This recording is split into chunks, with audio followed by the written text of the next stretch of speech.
કામગીરી કરેલ છે. સુમિત્રાબેન.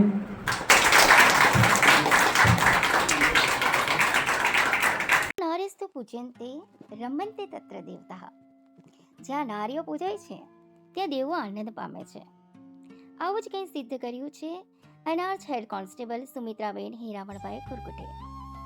બક્કલ નંબર 004, નોકરી સાપુતારા પોલીસ સ્ટેશનની શી ટીમના સભ્ય તરીકે ફરજ બજાવે છે.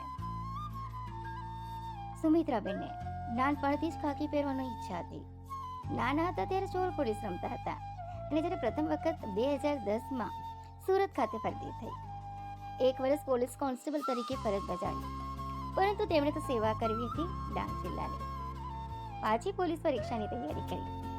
ડાંગમાં સેવા કરવાનું તેમનું સપનું સાકાર થયું. સુમિત્રાબેનને પોલીસ ખાતામાં 2011માં લોકરક્ષક તરીકે ભરતી થયા. આવા પોલીસ સ્ટેશનમાં 25/7/2012ના રોજ પોસ્ટ મળી અને તેમનું સેવા કરવાનું સપનાનું પહેલું પગલું ભર્યું. ગરીબ અને રાહ ભટકી ગયેલ મહિલા, યુવક, યુવતીઓ, વૃદ્ધો તથા બાળકો સાથે બનતા અનિચ્છનીય બનાવો બનતા અટકાવવાના ભાગરૂપે તેમણે જીવનમાં સેવા કરવાનું શરૂ કર્યું અને આ મોકો તેમને આપ્યો ડાંગ જિલ્લા પોલીસે. ફરી તેમના અંતરિયાળ ગામડાઓમાં જઈ મહિલા જાગૃતિ, વ્યસન મુક્તિ, બેટી બચાવો બેટી પઢાઓ. તેમણે અંતરિયાળ ગામડાઓમાં જઈ મહિલા જાગૃતિ, વ્યસન મુક્તિ, Beti Bachao Beti Padhao, police helpline number 100, child helpline number 1098, cyber helpline number 1930, ત્યારબાદ અભયમ મહિલા હેલ્પલાઇન નંબર 181 અને સને 2015માં અમલમાં આવતા તેના વિશે ગામ લોકોને, સ્કૂલ કોલેજોમાં ભણતી વિદ્યાર્થીઓ ખાસ જાગૃતિ લાવવાના પ્રયત્નના ભાગરૂપે સ્કૂલ કોલેજોમાં જાગૃતિ કાર્યક્રમો કર્યા અને માહિતી પૂરી પાડી. ત્યારબાદ જ્યાં પણ લોકોની ભીડ દેખાય, જેમ કે ગાર્ડન, બજાર, બસ સ્ટોપ, ચાની લારી ખાતે પેટ્રોલિંગ દરમિયાન લોકોને સરકારશ્રીઓની યોજના વિશે માહિતી આપી જાગૃત કર્યા. જ્યારે સુમિત્રાબેન ટીમ સાથે ગામડાની જાગૃતિ કાર્યક્રમ કરવા જતા અને કાર્યક્રમ પૂરો થયા બાદ અમુક મહિલાઓ, વૃદ્ધો, વિધવા બહેનો, જુવાન દીકરા દીકરીઓ તેમની સાથે અંગત મુલાકાત લઈ પોતાની સાથે થતા અંધશ્રદ્ધા વિશે તેમજ છેડતી, બાળ લગ્ન, ઘરેલુ હિંસા વિશે ચર્ચા કરતા હતા અને સુમિત્રાબેન તેમને માર્ગદર્શન પણ પૂરું પાડતા હતા. માહિતી પૂરી પાડી લોકોને જાગૃત કર્યા, જે બદલ પોલીસ મહાનિદેશક, મુખ્ય પોલીસ અધિકારી ગુજરાત રાજ્ય ગાંધીનગર, ડીજીપી વિકાસ સહાય સાહેબશ્રીઓના દ્વારા સન્માનપત્ર આપી તેમને સન્માનિત કરવામાં આવ્યું હતું. આ ઉપરાંત 2015માં કરાઈ એકેડેમી ખાતે ગુજરાત કેડર કર્યું. બાદ 2019-2021માં ભરતી થયેલ લોકરક્ષક તાલીમાર્થીઓને કોરોના કાળમાં તાલીમ આપી, જે બદલ 14/9/2019માં ગુજરાત રાજ્ય મહિલા આયોગ દ્વારા મહિલા શક્તિ એવોર્ડ પણ તેમને આપવામાં આવ્યો હતો. 2022-23માં મહાનિદેશક સુરત વિભાગ, સુરત 9 આઈજીપી પિયુષ પટેલ સાહેબશ્રીના તરફથી best head constable of the યરનું પારિતોષિક પણ તેમને એનાયત કરવામાં આવ્યું છે.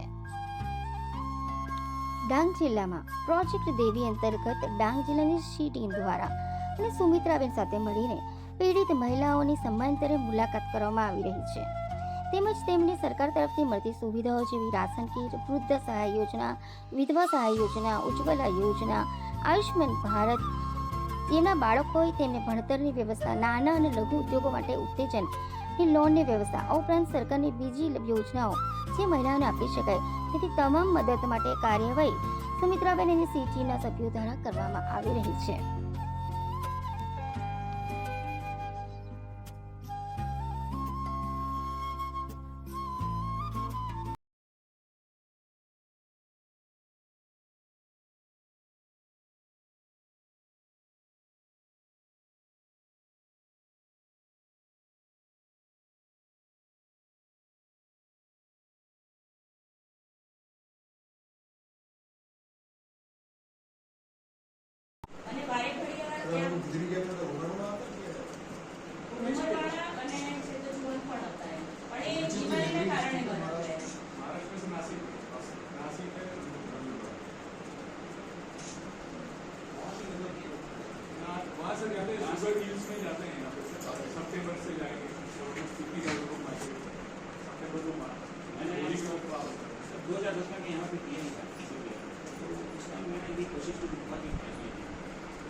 दिमाग में जो है खुद भी परेशान हो रही है, खुद भी अपने आप को डायन मानने लगती है,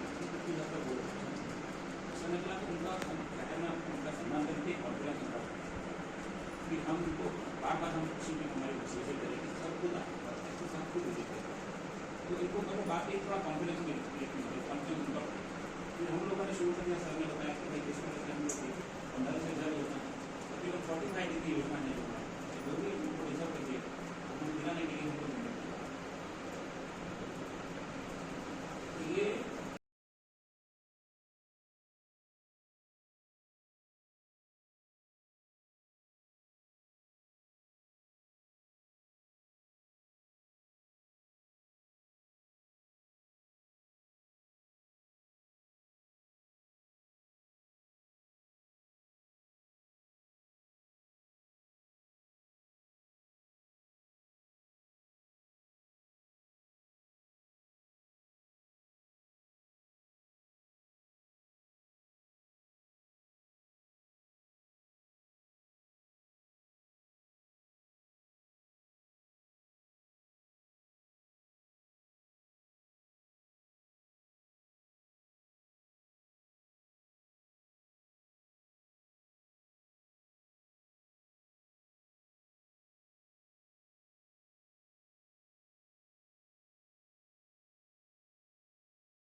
મહિલા આયોગ દ્વારા મહિલા શક્તિ એવોર્ડ પણ તેમને આપવામાં આવ્યો હતો.